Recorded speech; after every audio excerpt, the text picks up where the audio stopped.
एक बार इसे देखना। 4 वर्षों तक वो क्या करते रहे? तो अंग्रेजों की दलाली करते रहे, अंग्रेजों के साथ उनके हाँ में हाँ मिलाते। आपने देख लिया, महामना ज्योतिबा फूले ने इन लोगों को ईरानी मूल का बताया है, और ये लोग बाबा साहब को कह रहे हैं कि वो अंग्रेजों की दलाली करते थे। चलो शुरू करते हैं। स्वामी आनंद स्वरूप कह रहे हैं कि अंबेडकर 4 साल तक अंग्रेजों की दलाली करते रहे। ये दावा विवादास्पद और भ्रामक है। 4 साल का मतलब डॉक्टर BR अंबेडकर का वायसराय की कार्यकारी परिषद में सदस्य रहना है। यह जुलाई 1942 से जून 1946 तक श्रम सदस्य थे। क्या यह अंग्रेजों की दलाली थी? नहीं, यह गलत और अपमानजनक व्याख्या है। अंबेडकर ने इस पद का इस्तेमाल मजदूरों और दलितों के हित के लिए किया। देख गंजे टकले उजड़े चमन, देख ले गौर से।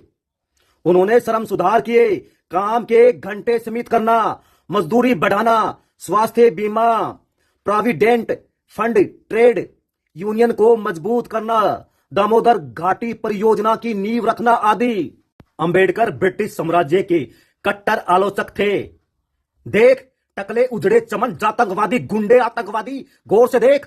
वे मुख्य धारा के स्वतंत्रता आंदोलन कांग्रेस से अलग थे, क्योंकि कांग्रेस दलित मुद्दों को नजरअंदाज करती थी, लेकिन उन्होंने कभी भारत की आजादी के खिलाफ काम नहीं किया।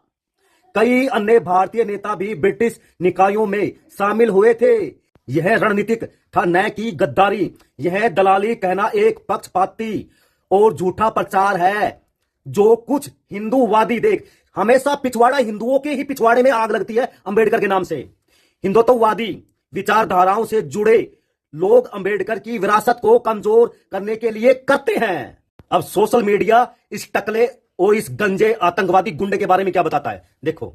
स्वामी आनंद स्वरूप के ये बयान स्पष्ट रूप से जातिवादी है।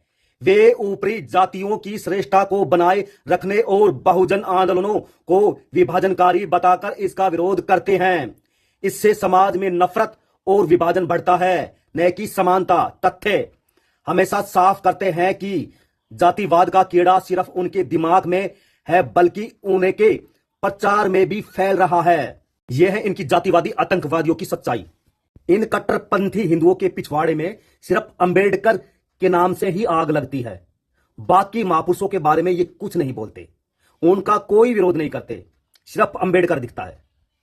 बाबा साहब की जो विचारधारा है, यही भगत सिंह की विचारधारा है। उनके बारे में ये एक शब्द नहीं बोल सकते, क्योंकि उनका जो समर्थन है वो 99% हिंदू भी करेंगे तो इनके पिछवाड़े में डंडा घुसेड़ देंगे वे, इसलिए उनका विरोध करने में संकोच करते हैं। और हिंदू बाबा साहब को इसलिए नकार देते हैं क्योंकि उनकी वर्ण व्यवस्था के अनुसार बाबा साहब अछूत और नीच थे। हिंदुओं को जाति गौरव, जाति घमंड बाबा साहब को मानने से इनकार करती है। जय भीम।